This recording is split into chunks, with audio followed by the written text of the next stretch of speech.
जय गुरुदेव। 15 सितंबर सन 2004 रात्रि में 2:35 पर अचानक मेरी नींद खुल गई, तो मैं फिर आंख बंद करके लेट गया और आवाज़ को सुनने लगा। उसी समय अति चमकीली अजीब किस्म की अनेक प्रकार के मुझे सीन दिखाई देने लगे। क्षण क्षण में इनके अति से अति सुंदर एक से एक बढ़कर दृश्य चल रहे थे। उन सीनों पर निगाह मेरी नहीं टिक रही थी। तो अब सोचिए, जब निगाह ही नहीं टिक पा रही हो तो उनका वर्णन कैसे किया जा सकता है।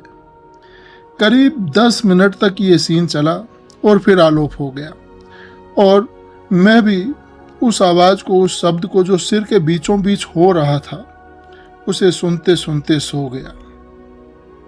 दिनांक 16 तारीख से लेकर 17 तारीख की शाम तक ध्यान में मुझे कुछ भी दिखाई नहीं दिया। 17 तारीख की रात्रि में ध्यान में मुझे दिखाई दिया कि बहुत से आदमी खड़े हैं और कह रहे हैं कि हे दाता, हमें मार दो। यह सीन 4-5 मिनट तक दिखाई दिया और फिर आलोप हो गया। इसके बाद दूसरे सीन भी चल रहे थे। मैंने इन सबको आलसवश साधना से उठने के बाद तुरंत डायरी में नोट नहीं किया। सोचा कि सुबह कर लूँगा, और सुबह तक तो फिर ये याद ही नहीं रहे। 18 तारीख की सुबह, दोपहर और शाम को ध्यान में कुछ भी दिखाई नहीं दिया, लेकिन 18 तारीख की रात्रि में ध्यान में दिखाई दिया कि एक बड़ा विशाल मैदान है जो शायद लंबाई चौड़ाई में लाखों मील में फैला होगा। पूरा मैदान कंकरीला और पथरीला था। उस पूरे जंगल में छोटी छोटी झाड़ियां जैसी उगी हैं। उनके ही सीन क्षण क्षण में बदलते रहे।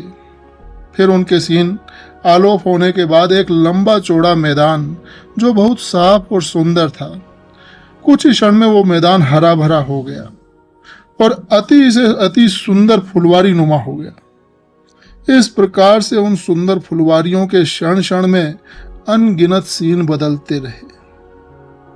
इन्हें मैं करीब 35 मिनट तक देखता रहा और फिर ये सब आलोप हो गए और मैं भी सो गया।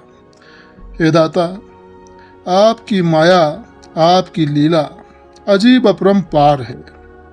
हे दाता, मैं पापी हूँ, मेरे गुनाहों को क्षमा करना। हे दाता, मैं नीच निकृष्ट हूँ, मुझे दया की भीख दे देना, मुझे दया की भीख दे देना। दिनांक 19 सितंबर की सुबह दोपहर ध्यान में मुझे कुछ भी दिखाई नहीं दिया। 19 तारीख की शाम को ध्यान में एक बहुत बड़ा जंगल, हरे भरे पेड़ और झाड़ों से ओतप्रोत था। उसके ही सीन क्षण क्षण में बदलते रहे और फिर पूरा मैदान एक रफ जैसे में बदल गया, जिसमें एक वर्गाकार गड्ढा हो गया जिसकी गहराई का कोई पता नहीं चल रहा था। इसके क्षण क्षण में बदलते रूप आधा घंटा तक मुझे दिखते रहे और फिर ये सब आलोप हो गए। दूसरे सीनों का वर्णन किया नहीं जा सकता है। 19 तारीख की रात्रि में ध्यान में मुझे कुछ भी दिखाई नहीं दिया। 20 तारीख की सुबह ध्यान में परम पूज्य गुरु महाराज की असीम कृपा से दिखाई दिया कि पूरा लोक एक प्रिंट नुमा हो रहा था।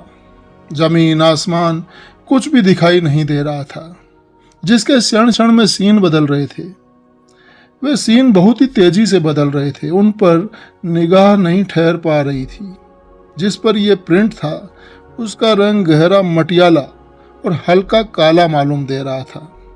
पहले तो ये प्रिंट इस प्रकार से दिखाई दे रहा था जैसे किसी कपड़े वाले की दुकान पर तरह तरह के थानों को पलट पलट कर वो दिखाता है, पर वहाँ जो प्रिंट दिखाए जा रहे थे वे बहुत लंबे चौड़े थे और बड़ी तेजी से पलटे जा रहे थे। पूरी तरह उनको देखा भी नहीं जा सका।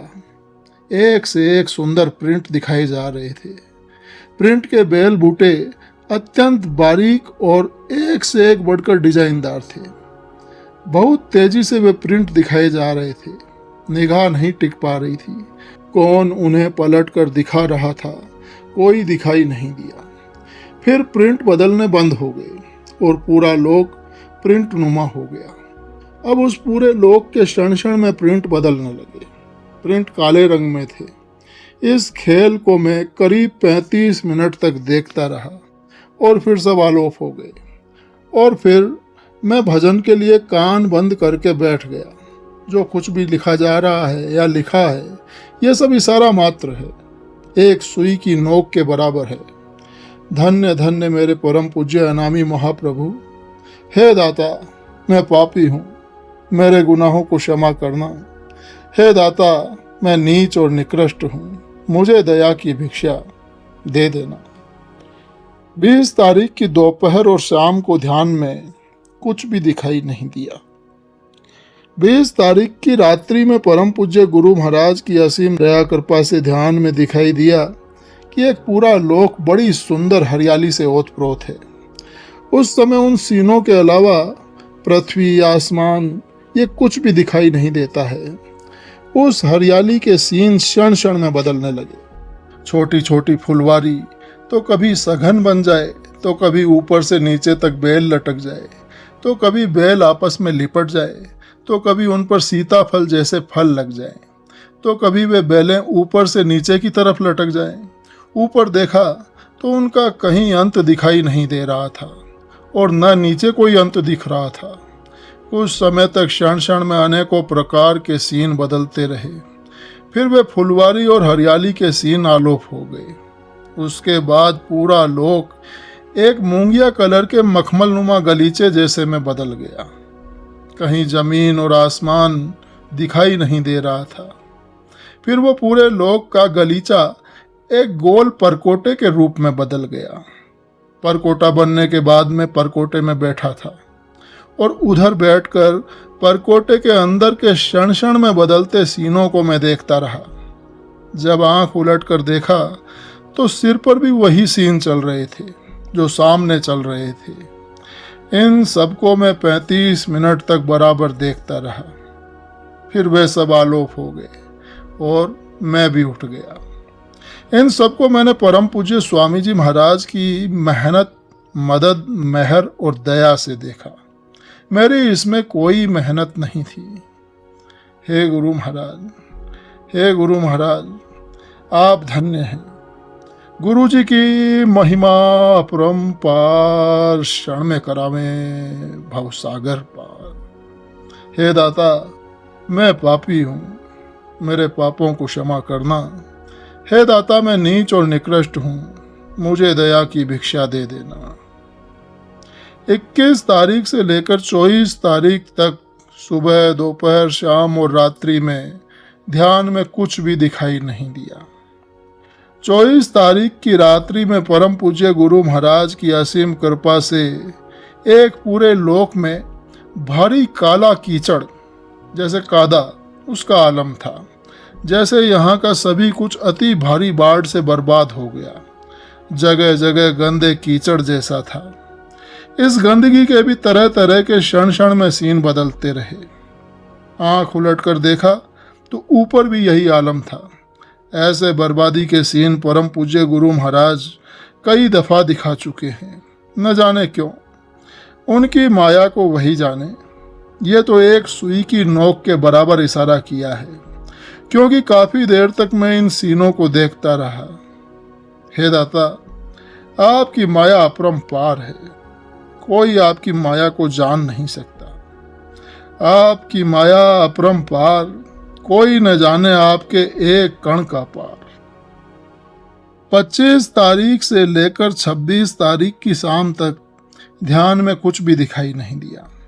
केवल 28 तारीख की रात्रि में ध्यान में पूरा लोक एक उबड़ खाबड़ और ऊंची नीची जमीन के क्षण क्षण में सीन मुझे बदलते दिखते रहे। 27 तारीख की सुबह, दोपहर, शाम ध्यान में कुछ भी दिखाई नहीं दिया। 27 तारीख की रात्रि में ध्यान में परम पूज्य गुरु महाराज की असीम कृपा से दिखाई दिया कि एक पूरा लोक क्षण भर में पानी से भर गया। सब जगह पानी पानी हो गया, एकदम पानी भरता चला गया। मुझे डर लगा कि कहीं मैं डूब न जाऊं, पर पानी मुझसे करीब 10 फीट के फासले पर रुक गया। उस पानी का कहीं किनारा नजर नहीं आ रहा था। उस पानी में जगह जगह कुछ काला काला सा नजर आ रहा था। काले काले टापू जैसे थे। मुझे डर लग रहा था कि शायद ये मुझे तो न बहा ले जाए, पर ऐसा नहीं हुआ। कुछ देर तक ये पानी का सीन रहा और फिर उस पूरे पानी पर, उस लोक पर पत्ते पत्ते जैसी बेल फैल गई। कहीं सुई रखने की, पानी की जगह नहीं थी। कुछ देर तक इसके भी सीन बदलते रहे और फिर सब आलोप हो गया और अंधेरा छा गया। 28 तारीख की सुबह, दोपहर और शाम ध्यान में कुछ भी दिखाई नहीं दिया। 28 तारीख की रात्रि में ध्यान में परम पूज्य गुरु महाराज की असीम कृपा से दिखाई दिया कि एक बड़ा विशाल जंगल है, उसमें अत्यंत सुंदर हरियाली है। उस हरियाली में ठीक मेरे मुंह के सामने एक अति से अति सुंदर, इतना सुंदर कि जिसका वर्णन ही नहीं किया जा सकता, एक अति सुंदर सफेद सिंहासन दिखाई दिया। उसके ऊपर जो मीनाकारी का काम था वो अत्यंत सुंदर और अत्यंत बारीक था, जो लिखते नहीं बन पा रहा है। उस पर परम पूज्य स्वामी जी महाराज की परछाई मात्र कुछ क्षण के लिए दिखाई दी। परम पूज्य स्वामी जी महाराज के साफ दर्शन तो नहीं हो सके, पर उनकी परछाई साफ दिखाई दे रही थी। कारण यह कि उस सिंहासन के आसपास ट्यूबलाइट जैसी रोशनी थी और सिंहासन पर बहुत ही कम रोशनी उस समय हो गई। जब परम पूज्य स्वामी जी महाराज उस पर विराजमान हुए, जबकि उस समय रोशनी और अधिक होनी चाहिए थी, पर इसमें कोई राज होगा जिसको मुझ जैसा कुबुद्धि जीव क्या समझे।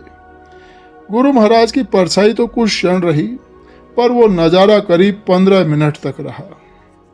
परम पूज्य स्वामी जी महाराज की परछाई के बाद पूरे सिंहासन पर रोशनी हो गई, बल्कि उस सिंहासन की चमक से पूरा लोक रोशनमय था। वो रोशनी ट्यूबलाइट की रोशनी जैसी थी। उसके बाद उस सिंहासन की सजावट के सीन क्षण क्षण में बदलते रहे। कभी सुनहरी मोतियों की माला से सज जाएं, तो कभी अत्यंत बारीक मोतियों की माला से, कभी कुछ। उस सिंहासन की सजावट के सीन बदलते रहे। सिंहासन किस मेटल का था पहचाना नहीं जा सका। हे दाता, मैं पापी हूँ, मेरे गुनाहों को क्षमा करना। हे दाता, मैं नीच और निकृष्ट हूँ, मुझे दया की भिक्षा दे देना। हे परम पूज्य अनामी महाप्रभु, आप मेरी आँखियों के नूर, मेरे दिल के सुरूर, चाहे रहो दूर दूर, तुम्हें पाना है जरूर। हे दाता, आप मेरी आँख की रोशनी हैं, आप ही मेरी जीवात्मा है। मैं अपनी टूटी फूटी साधना से आपको पाने की हरदम कोशिश करता रहूँगा, यद्यपि आपका सतलोक बहुत दूर है। यूं तो हमने लाख हंसी देखे हैं, पर तुम सा नहीं देखा। ए मेरे अनामी महाप्रभु, वैसे तो मैंने बहुत से साधु देखे हैं, पर आप जैसा मुझे कोई नहीं मिला। धन्य धन्य मेरे सच्चे पिता, आपकी माया और दया अपरंपार, क्षण में करावो भव सागर पार। हे दाता, मैं किन शब्दों में आपका आभार प्रकट करूं, किन शब्दों में लिखूं। मेरे पास कोई शब्द नहीं है, मेरे पास पापों के पहाड़ हैं। साथियों, मैंने जगह जगह अपनी फरियाद पेश की है। इस मालिक की अनमोल धरोहर में मैंने लिखा है, आप इनको गहराई से लें, सोचें। आपकी समझ में तब तक नहीं आएगा जब तक आपको उनकी ऊपर के लोकों के दर्शन मालिक न करा दे। मुझ नीच पर उनकी दया रही, सो तो उसमें से एक सुई की नोक के बराबर इशारा करने में इतना बड़ा पोथा बन गया। देखो, सब शब्दों का खेल है। मान लो एक गरीब को 100 रुपये का नोट मिल जाए, वही 100 रुपये का नोट एक शराबी को मिल जाए, वही नोट जुआरी को मिल जाए, तो सभी उस नोट को अपनी अपनी आदत के अनुसार खर्च करेंगे। इसी प्रकार शब्दों की बात है। ये शब्द मैंने अपने प्रियतम के लिए लिखे हैं, जो मुझे इतना जलवा दिखा चुके। आपके दिलों के बारे में तो मैं कुछ कह नहीं सकता, पर जब मैं इनको गाता हूँ तब मुझे उस परम पूज्य अनामी महाप्रभु की ऊपर की दिखाई हुई अनेक लोकों के सीनरी याद आने लगती हैं, तो पूरे शरीर का रोम रोम मेरा प्रफुल्लित हो उठता है कि कहाँ मैं एक निकृष्ट जीव और कहाँ वे ऊपर के लोकों के सीन। ये सब परम पूज्य स्वामी जी महाराज की मेहनत, मदद, मेहर और दया का फल है। 29 तारीख की सुबह, दोपहर, शाम और रात्रि में कुछ भी दिखाई नहीं दिया।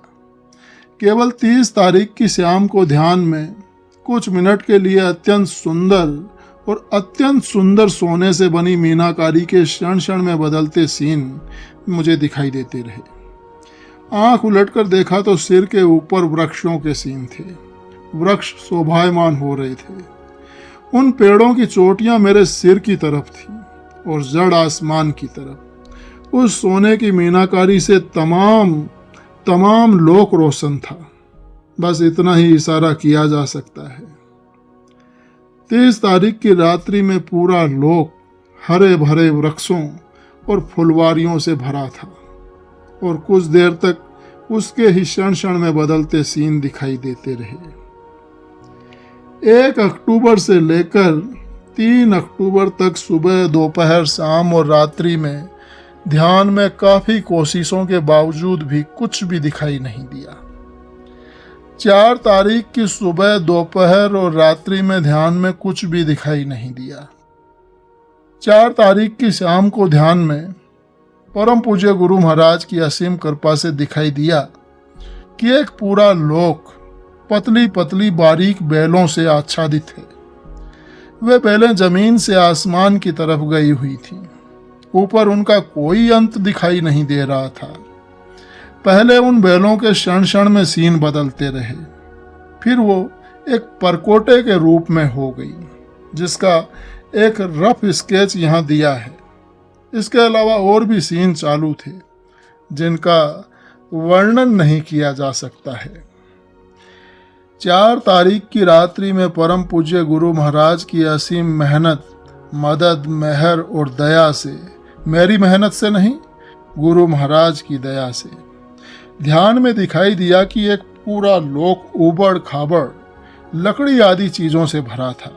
पूरे लोक में तोड़ फोड़ जैसी दशा दिखाई दे रही थी। कहीं कहीं इस इलाके में आदमियों की परछाई भी नजर आई।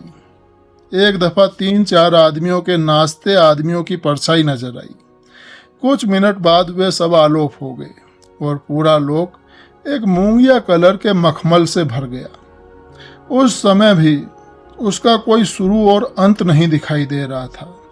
पूरा लोक ऐसा हो गया था जैसे इस पूरे लोक में मूंगिया रंग का मखमल कालीन बिछा दिया गया हो। कुछ देर में यह सीन समाप्त हो गया। इसके अलावा जमीन आसमान कुछ दिखाई नहीं दे रहा था। फिर इसके सीन आलोप होने के बाद पूरे लोक में एक छोटी हरियाली जैसी छा गई। उस हरियाली में एक करीब 4 इंच चौड़ी और 8 इंच लंबी एक रोशनी घूम रही थी। काफी देर तक ऐसा होता रहा, फिर वो आलोप हो गई और पूरा लोक करीब 8-10 फीट लंबी हरियाली से भर गया। उस हरियाली में मेरे बाईं तरफ अत्यंत सफेद कुछ बने थे। कुछ अलग अलग साइज में दीवारें सी बनी थी। वे दीवारें इतनी हाई क्लास सफ़ेद थी, इतनी हाई क्लास सुंदर सफ़ेदी यहाँ देखने में कहीं नहीं आई। ऐसी सफ़ेदी मैंने केवल फटक शिला की देखी थी, जिसका वर्णन मैं पहले कर चुका हूँ। कुछ देर तक उस हरियाली और उन सफ़ेद अध बने मकानों के सीन क्षण क्षण में बदलते रहे। फिर वो सब आलोप हो गए और दूसरे सीन चालू हो गए। मैं उन्हें कुछ समय तक देखता रहा, जो याद नहीं रखे जा सकते और न ही उनका वर्णन किया जा सकता है। 5 तारीख से लेकर 18 तारीख की शाम तक ध्यान में कुछ भी दिखाई नहीं दिया। 18 तारीख की रात्रि में परम पूज्य गुरु महाराज की असीम कृपा से ध्यान में दिखाई दिया कि एक विशाल जंगल में एक विशाल किला है, जिसके क्षण क्षण में सीन बदल रहे थे। कुछ देर बाद वे बदलते सीन आलोप हो गए और पूरे लोक में एक बहुत बारीक हरियाली छा गई। उसकी पत्तियां ऐसी मालूम दे रही थी जैसे कि मेथी की पत्तियां होती हैं। कुछ देर तक उसके क्षण क्षण में सीन बदलते रहे, फिर वो सब आलोप हो गए। फिर रह रह कर प्रकाश आता रहा, जाता रहा, और फिर वो प्रकाश भी आलोप हो गया। 20 तारीख की सुबह, दोपहर, शाम और रात्रि में ध्यान में कुछ भी दिखाई नहीं दिया। 21 तारीख की सुबह ध्यान में दिखाई दिया कि एक विशाल जंगल है, उसमें अनगिनत मनुष्य मरे पड़े थे। ये सीन कुछ सेकंड तक रहा, फिर अंधेरा छा गया। फिर 24 तारीख की रात्रि में 2:30 बजे मेरी नींद खुल गई। मैं बैठकर ध्यान करने लगा। परम पूज्य स्वामी जी महाराज की कृपा से दिखाई दिया कि एक पूरा लोक चमकदार चीजों से चमचमा रहा है। वो चमक अपने क्षण क्षण में सीन बदल रही थी। कभी तारों की तरह चमकने लगे, तो कभी लंबाई में, तो कभी गोलाई में। उन सब का बयान नहीं किया जा सकता है। 22 तारीख से लेकर 25 तारीख तक फिर ध्यान में कुछ भी दिखाई नहीं दिया। 26 तारीख की सुबह ध्यान में परम पूज्य स्वामी जी महाराज की दया से दिखाई दिया कि एक पूरा लोक अत्यंत सुंदर हरियाली से शोभायमान था। उस हरियाली की सुंदरता का वर्णन नहीं किया जा सकता है। उस हरियाली में अत्यंत सुंदर भिन्न भिन्न प्रकार के फूल खिले थे और उनके क्षण क्षण में सीन बदल रहे थे। वो फुलवारी कभी लंबे वृक्षों की तरह हो जाए, तो कभी घुमावदार बन जाए, तो कभी वे वृक्ष 6-7 फीट के घुमावदार हो जाएं। उस समय उनकी शोभा देखते ही बनती थी। अपने क्षण क्षण में बदलते सीनों से पूरा लोक शोभायमान हो रहा था। आप सोचेंगे या कहेंगे कि बस लिख दिया। सुंदर हरियाली और बाग बगीचे फुलवारी से शोभायमान था। यद्यपि ऐसे सीनों का जिक्र मैं पहले भी कर चुका हूँ, पर जब ध्यान में दिखाई दिया तभी लिखा है। दूसरी बात यह है कि आपके लिए हरियाली, फुलवारी ये शब्द एक ही हैं, पर मैंने जितनी बार भी ये सीन देखे हैं सब अलग थे। सबकी बनावट और शोभा अलग अलग थी। सबके क्षण क्षण में बदलते रूप अलग होते हैं। मैं जब इनको पढ़ता हूँ तो मेरे दिमाग में तो वही सीन आ जाते हैं जो वास्तविकता में मैंने देखे थे। 26 तारीख से लेकर 27 तारीख तक मुझे ध्यान में कुछ भी दिखाई नहीं दिया। 28 तारीख की रात्रि में ध्यान में गुरु महाराज की असीम कृपा से दिखाई दिया कि मैं एक लंबे चौड़े विशाल लोक में था। मैं एक ऊंची जगह पर बैठा हूँ। जमीन पथरीली और मिट्टी दोनों तरह की है। जहाँ मैं बैठा था उसके बहुत नीचे समुद्र बह रहा था। उस समुद्र का कहीं किसी भी दिशा में और छोर नहीं दिखाई दे रहा था। कुछ देर तक मैं इस सीन को देखता रहा और सोचने लगा कि कहीं इसमें लहरें उठी तो मुझे बहा ले जाएंगी। मैं इतना पूरा सोच भी नहीं पाया था कि पूरा समंदर वो सूख गया और चारों तरफ रेत ही रेत नजर आने लगी। कुछ देर बाद वो सब आलोप हो गया। ऐ सत्संगियों, अगर परम पूज्य स्वामी जी महाराज कभी समुद्र में कूदने के लिए कहें तो कूद जाना। दुनिया की नज़र में वो पानी होगा और तुम्हारे लिए वो रेत हो जाएगा। दिल में कोई शक न करना और न ही डरना। 29 तारीख से लेकर 7 नवंबर की रात्रि तक मुझे ध्यान में सुबह, दोपहर, शाम और रात कुछ भी दिखाई नहीं दिया। 8 तारीख की सुबह, दोपहर ध्यान में कुछ भी दिखाई नहीं दिया। 8 तारीख की शाम को एक बहुत बड़े विशाल इलाके में बड़े लंबे लंबे हरे वृक्ष दिखाई दिए, बहुत सुंदर, रमणीय। ये सीन बहुत सुंदर थे और क्षण क्षण में बदल रहे थे। फिर कुछ ही देर में वो सब आलोप हो गया और फिर पूरे लंबे चौड़े इलाके में अंड बंड सामान टूटा फूटा दिखाई दिया जो पहचाना नहीं जा सका। न उसकी कोई मिसाल ही दी जा सकती है और न ही बयान किया जा सकता है। परम पूज्य स्वामी जी महाराज ने यह भविष्य का नज़ारा दिखाया है कि ऐसी तबाही आएगी जो सुंदर चीज़ों को नेस्तो नाबूद कर देगी। करीब 25 मिनट तक मैं उस तबाही के बदलते सीनों को देखता रहा। 9 तारीख से लेकर 15 तारीख तक सुबह, दोपहर, शाम और रात्रि में ध्यान में कुछ भी दिखाई नहीं दिया, जैसी उनकी मौज। 16 तारीख की सुबह ध्यान में चंद मिनटों के लिए दिखाई दिया कि पूरा लोक अति सुंदर प्रिंट से भरा था। उसके क्षण क्षण में सीन बदल रहे थे जो वर्णन से परे हैं। गुरु जी की महिमा परम्पार, क्षण में करावें भव सागर पार। जय गुरुदेव।